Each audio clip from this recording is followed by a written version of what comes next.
Holding period is 5 years.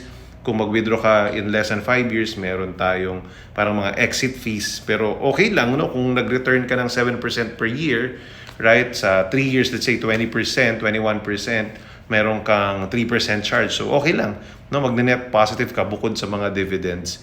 Right? So ang nagustuhan ko pa rito, let's say if you will be averaging 5% a year, in 10 years, meron kang 50% na kinita sa dividends pa lang. Imagine kung may 1 million kang nilagay rito, 5% is 50,000 per year.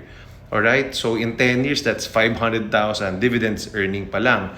Kung sakali man na nag-drop yung market during that time, yung 1 million mo down ng 20%, 800,000 na lang, and you needed the money and you withdraw mo yung 800,000 mo, talo ka doon sa puhunan mo. Pero kumita ka ng 500,000 through the dividend payouts throughout the year. So net positive ka pa rin.